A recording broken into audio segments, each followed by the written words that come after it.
Hi, welcome to ECHL Week.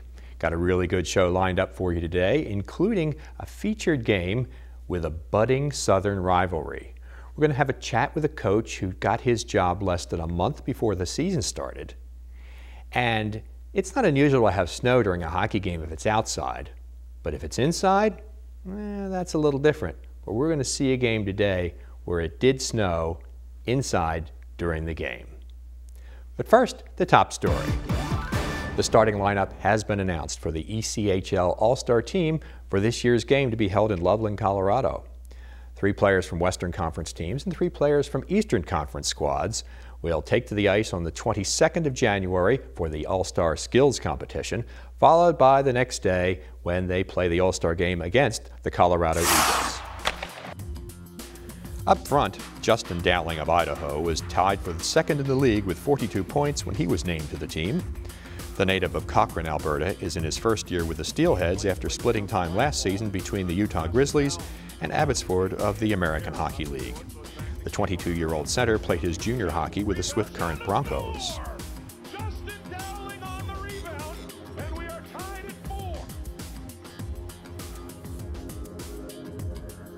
Another forward from the West is Ontario's CJ Stretch, who had 34 points in his first 31 games this season. His +17 leads the Reign and is 3rd overall in the league. He's also 4th in the league with a 25.4% shooting percentage. Born at Irvine, just down the road from where he plays his home games, the 23-year-old center is in his 3rd season with the Reign. He also spent a good chunk of last season with the AHL's Houston Aeros. He played 5 full seasons with Kamloops during his major junior career. The other Western starter is a defenseman, Nathan Deck of Stockton. Currently on recall to Oklahoma City of the American Hockey League, he's averaged nearly a point a game so far in the ECHL this season. He's in his 2nd year with the Thunder after playing the majority of his junior games with the Prince Albert Raiders. Deck, 22, hails from Sedley, Saskatchewan. Knocked on, rebound, score! As far as the starters from the Eastern Conference are concerned, Philip Grubauer of the Reading Royals leads the ECHL with 19 wins and was the league's goaltender of the month in November. Under contract to the NHL's Washington Capitals, for which he was a 4th-round draft choice, he played last season with the South Carolina Stingrays. The 21-year-old from Rosenheim, Germany, spent his junior career among 3 Ontario Hockey League clubs. Grubauer's Reading teammate, Danny Urban, is the other starting All-Star defenseman. The 2nd-year pro from Pittsburgh leads all ECHL defensemen in goals and points and is tied for the league lead in power play goals by a defenseman. The 24-year-old, who played college hockey at Robert Morris, not far from where he grew up, is currently playing with Worcester of the American Hockey League. The final starter named to the team is Gwinnett left wing Casey Pierre-Zabatel, who's tied for 4th in the league with 28 assists and is tied for 6th with 37 points. The 24-year-old has played in 13 games this year in which he's scored multiple points. A 3rd-round draft pick of Pittsburgh in 2007, the Ashcroft, British Columbia native has also played in the ECHL with Wheeling, Cincinnati, and Bakersfield. His major junior team was the Vancouver Giants. Some 39 players who have appeared in the ECHL All-Star game since 2002 have made it to the National Hockey League. 2002 was the year when lineups began having players who coaches felt were prospects to move up to a higher level. The starting lineup is determined in voting by ECHL coaches, team captains, media directors, broadcasters, and media members. It's the 25th anniversary season of the ECHL, and from time to time on the program over the course of the season, we look back at some of the significant things that have happened in the league to this point. A great way to start is with a guy who holds the career record for games played and for penalty minutes. His name is Cam Brown. On New Year's Day 2005, Brown, then playing as Gwinnett's captain, took over the all-time games played lead from Rod Taylor when he laced them up for the 679th time in a game at Augusta. Brown, from Saskatoon, Saskatchewan, also saw action with the Columbus Chill, Erie Panthers, and Baton Rouge Kingfish during his 13 ECHL seasons. He retired with 789 games under his belt in the ECHL. During that action, he amassed 2,435 penalty minutes. It's hard to imagine either of those records being surpassed. Brown, known to his teammates as Brownie, also played professionally in the American Hockey League, the old International League, and for a season in the Czech Republic. He got into one NHL game during his career with the Vancouver Canucks during his first pro season in 1990-91. He was named to the ECHL Hall of Fame in 2010. Brown played his junior hockey with the Western Hockey League's Brandon Wheat Kings and is the only player whose number, 44, has been retired by the Gwinnett Gladiators. He also scored the first goal in Glad's history.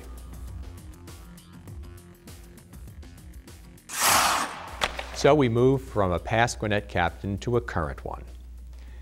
The ECHL Week interview this week is with Andy Brandt, current captain of the Gwinnett Gladiators.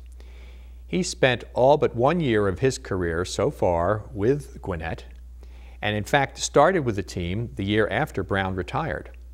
We caught up with him recently, and he spoke about his love for hockey, how this season's been going, and what the future might hold.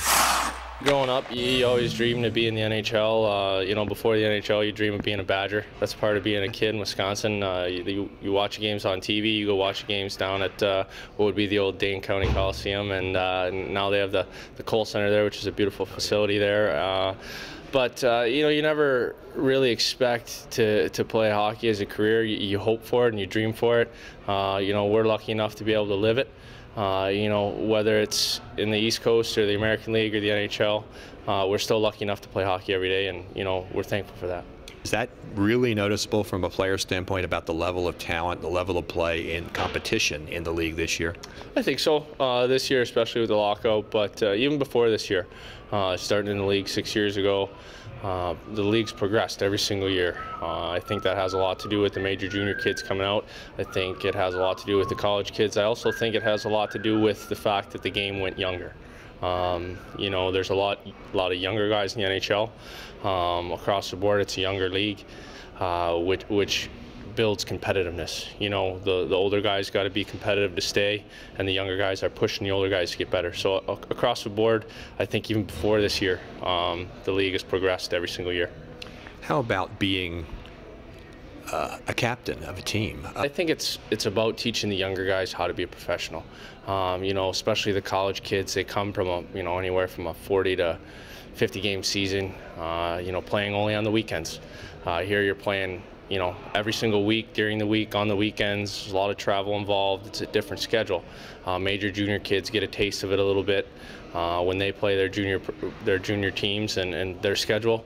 But I think it's all about teaching the younger guys how to be professional, how to, you know, treat your body, how to act away from the rink, how to conduct yourself when you're at the rink, how to, you know, treat the fans and the surrounding staff with respect. And I think that's my biggest goal this year, is just to help kids grow. How long do you think it took you to develop that sense of maturity of like what it's about being a professional, not just on the ice, but away from the ice? You know, I was lucky. I had a pretty good group of older guys when I came in as a rookie. I attribute a lot to, you know, Jeff Pyle obviously giving me the opportunity, but also Cam Brown was, you know, he's the only guy to have his number retired in Gwinnett history, and the year I came in as a rookie, he was there kind of as a buffer.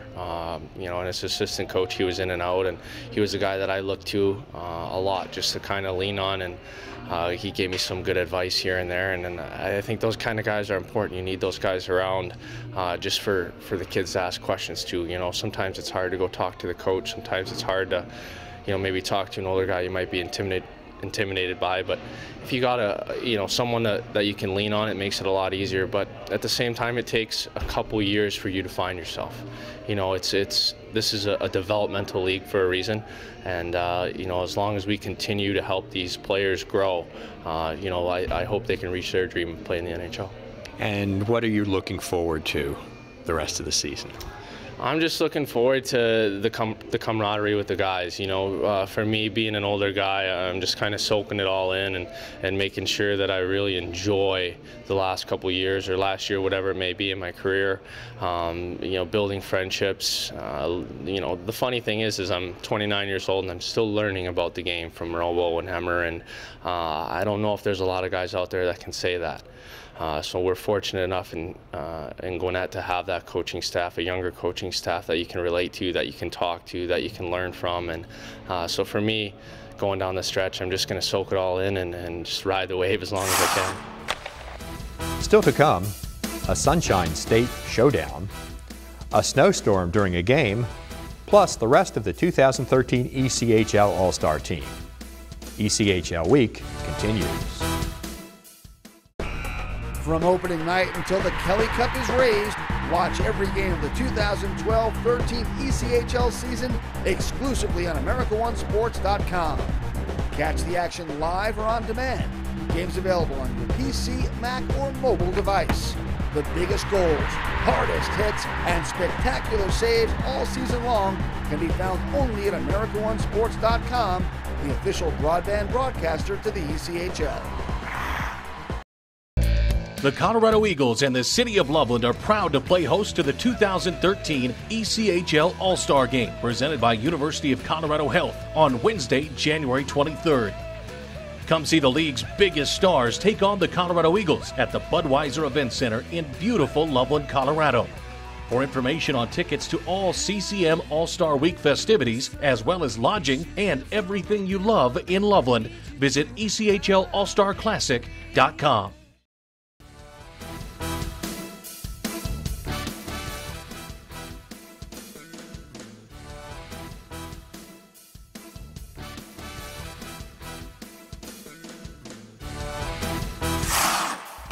Welcome back. The Florida Everblades and Orlando Solar Bears are both in the thick of an Eastern Conference playoff race. Season's only half over, but they're there, and it's going to be a tough one all the way to the end of the season. When they play each other, that raises the stakes even more.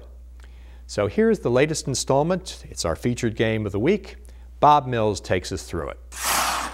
More of an old school style sweaters. The puck back to Gender. Score!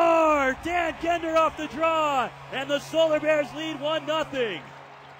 Gets right through the goaltender Pat Nagel, just a slapper right off the face-off. Winska, Gender knocks it home, and Orlando already up 1-0.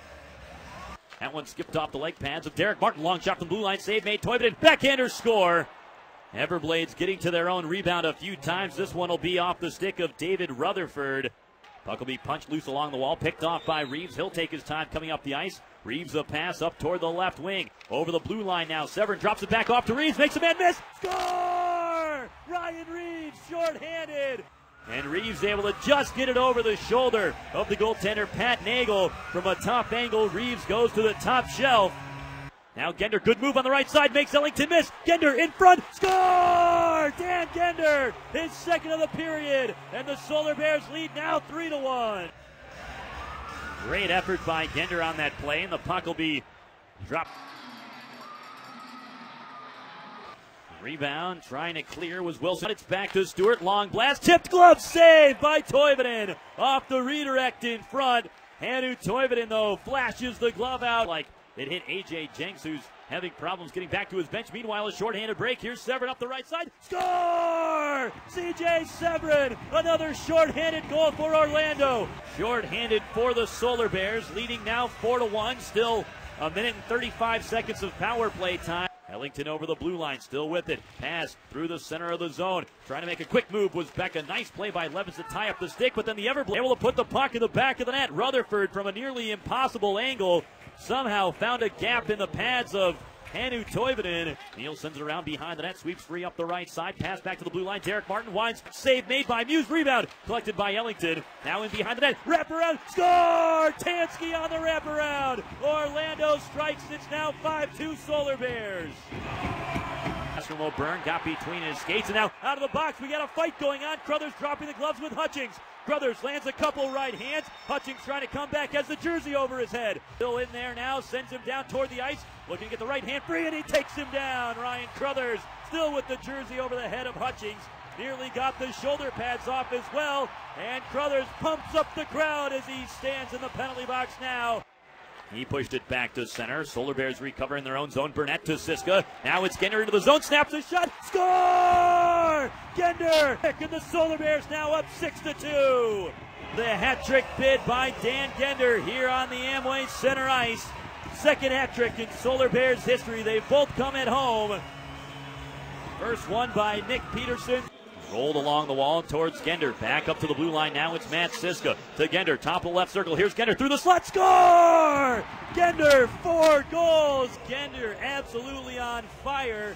He has now scored at even strength and also on the power play so far tonight. Had a shorthanded goal yesterday. Michael Wilson will come all the way back to try to track this one down. And out of the penalty box, players are going to drop the gloves. Bogosian after Ryan Crothers, who's down on the ice and taking some shots. Severin jumps into it. Everybody on the ice now is tied up on the near side wall. So far, only 2 players with the gloves dropped. Neal standing with Raymond are tied up with each other. Everybody else along the near side wall. Hutchings trying to get involved. Grabbing onto the back of C.J. Severin. Siska in there as well. Michael Wilson grabs Hutchings and pulls him out. Hutchings tied up by Martin. Crothers to the loose puck, slides it up to Reeves. Here's Reeves up the ice with Crothers. A 2-on-1 shows on the right side. Score! Ryan Reeves, his second shorthanded goal of the game, puts that puck in the back of the net. The near wall, players battling for it. Blair digs it free, back along the boards. Ryan Crothers chasing after it, couldn't get to it in time. Raymond to it across now. Rutherford chop, they score. That one caught the pad of Toivonen, but still was able to trickle through. And it does make it an 8-3 game. Nerwin trying to dig it out of the pile. He's watched by Dan Gender. 90 seconds remaining in this third period. An 8-2 lead. Pardon me, 8-3 lead for Orlando. Shot tipped, rebound, score. Salters will get the rebound off the body of John Curry and put it into the back of the net for Florida. Sends it down the length of the ice. Curry will stop it behind the net, and that will do it. And then Liambis got Rutherford after the whistle and then takes him down. Liambis with 2 hard right hands, and the referees will get involved there. Liambis still trying to land a couple of punches. Now Reeves knocks the man down and keeps him pinned at the top of the Solar Bears slot. Nice little bit of fireworks right at the end of this contest. Reeves is just tossing A.J. Jenks around like a rag doll at the top of the Solar Bears slot. Referees will step in there. Rutherford and Liambis still have to be separated.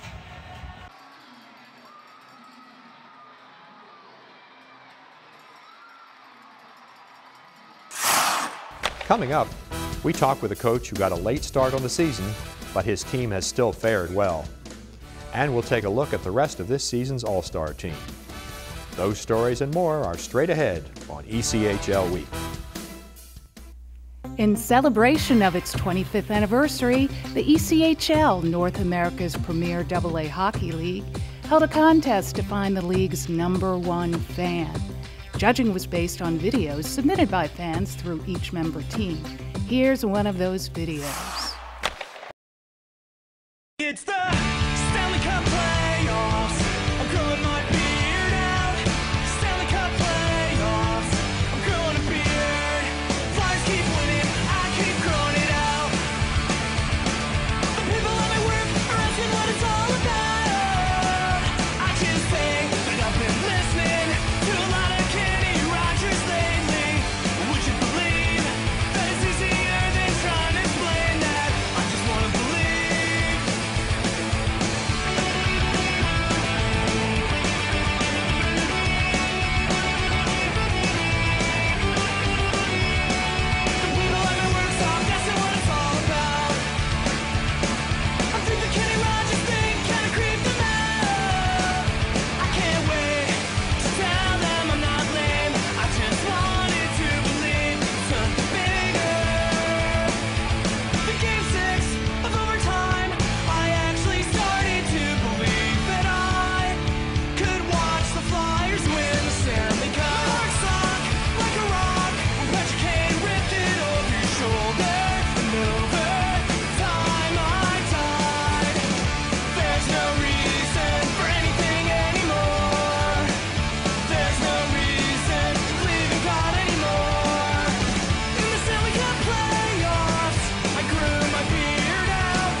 The winner of the #1 fan contest receives a trip to the 2013 ECHL All-Star Game in Loveland, Colorado.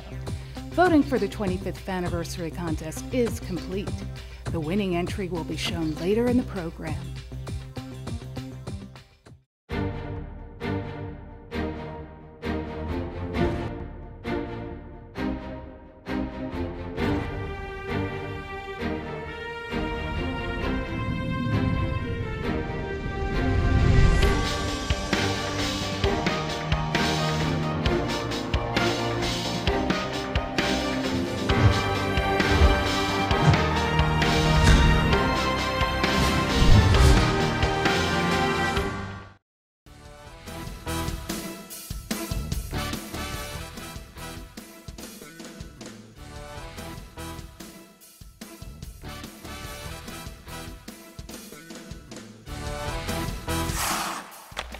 Dwight Mullins is coach of the Elmira Jackals.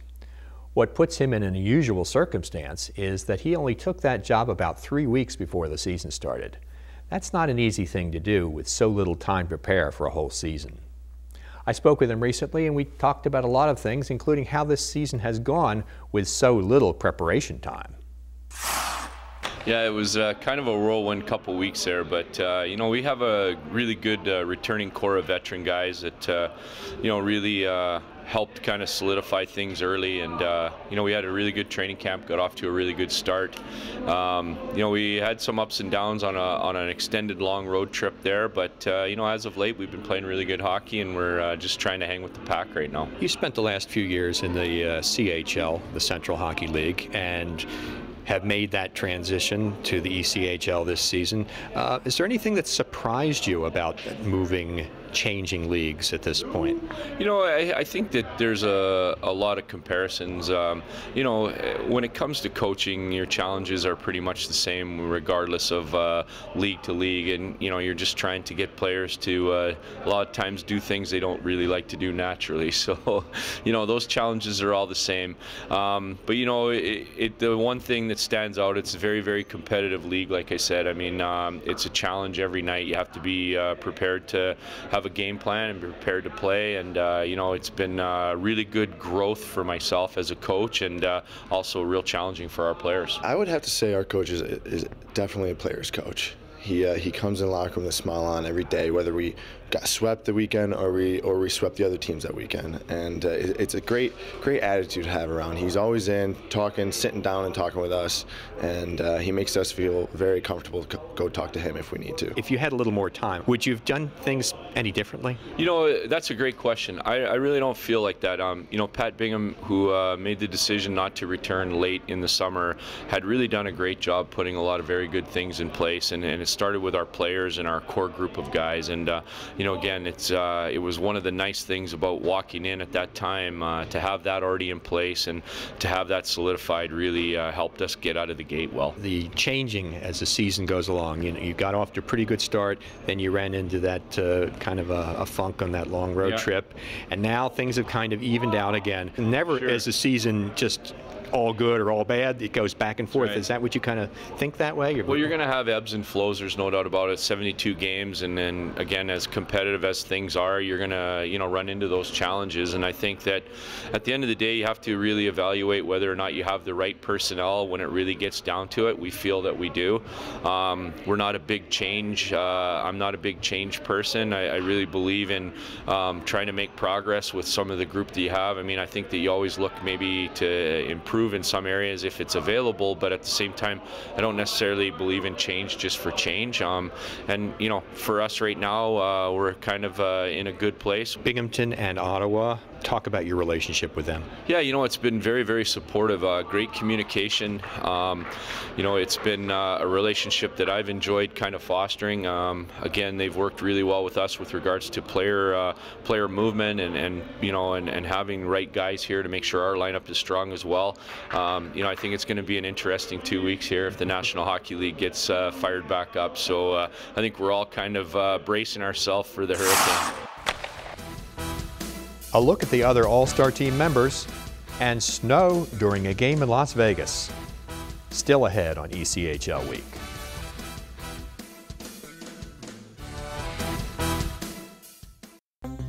celebration of its 25th anniversary, the ECHL, North America's premier AA hockey league, held a contest to find the league's #1 fan.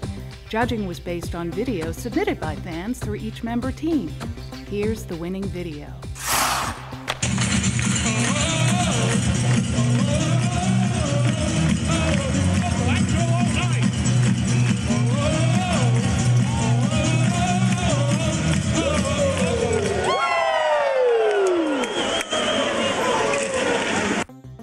The winner of the #1 fan contest is Brad Perkins of Evansville, Indiana.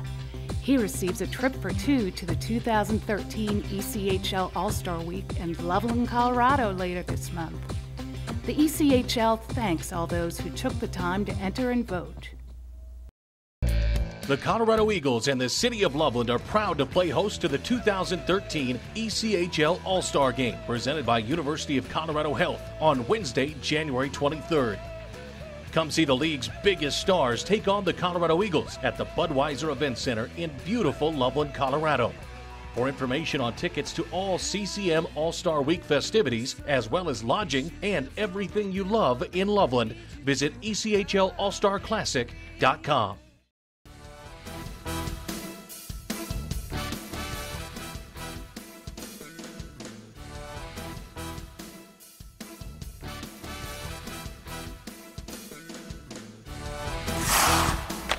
Earlier in the program, we looked at the 6 players who will be starting All-Stars. But now it's time to take a look at the rest of the team for that game later this month in Loveland, Colorado against the Colorado Eagles. Leading the way for the All-Star reserves is the South Division, which had 5 players placed on the club. Every team in the South had 1 player named to this list. It's the only division that can make that claim. 2 forwards, 2 goaltenders, and a defenseman are the Southern Division's All-Star representatives. Among the highlights, in this group, South Carolina goalie Ryan Zapolsky and Gwinnett goaltender Mike Lee. They rank numbers 1 and 2 in the league in both goals against average and save percentage. The other 3 All-Stars from the division are Orlando forward Nick Peterson, forward Justin Shugg of Florida, and defenseman Mike Marcoux of Greenville. 4 North Division players made the All-Star roster. The Toledo Walleye was the only team in the league which had 2 players named to the All-Star reserve list. Their forward Luke Glendenning and defenseman Ben Youds. From the north, both a forward, Josh Shalla of Cincinnati, and a blue liner, Daniel Maggio of Fort Wayne, will be doing their best to defeat host Colorado on January 23rd. In the Pacific Division, 3 players were added to the All-Star squad. All 3 of those players are forwards.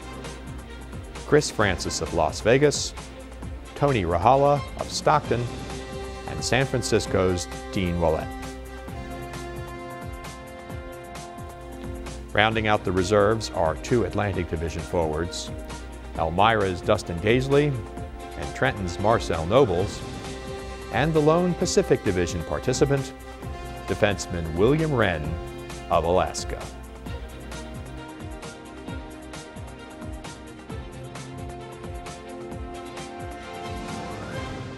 On New Year's Day in Las Vegas, something unusual happened. Now, I know what you're thinking. Every day in Las Vegas, something unusual happens. But on this particular day, it has something to do with hockey. The Las Vegas Wranglers hosted the first Indoor Winter Classic. They played Ontario, and they opened the doors to the arena during the game. The winds were coming through, and as luck would have it, it snowed during the game, especially during the intermissions. The forecast had predicted frozen precipitation, and sure enough, right on schedule, while the game was being played, and especially during the intermissions, white stuff fell from the rafters. Wranglers winger Josh London scored with about 4 minutes left to give Las Vegas a 3-2 win. For their efforts, the Wranglers took possession of the trophy, which features a base that displays an Indoor Winter Classic logo and 3 columns supporting an upper shelf with 2 dollar signs and a glittery scarf-wearing bobblehead of the Duke, the team mascot. The award is wrapped in a chain that is padlocked in the front. A team representative said the entire trophy cost less than $29. But those who were there are more likely to remember the weather for this game. All the doors to the arena were left open and, well, you can see the results. Nobody really seemed to mind, though.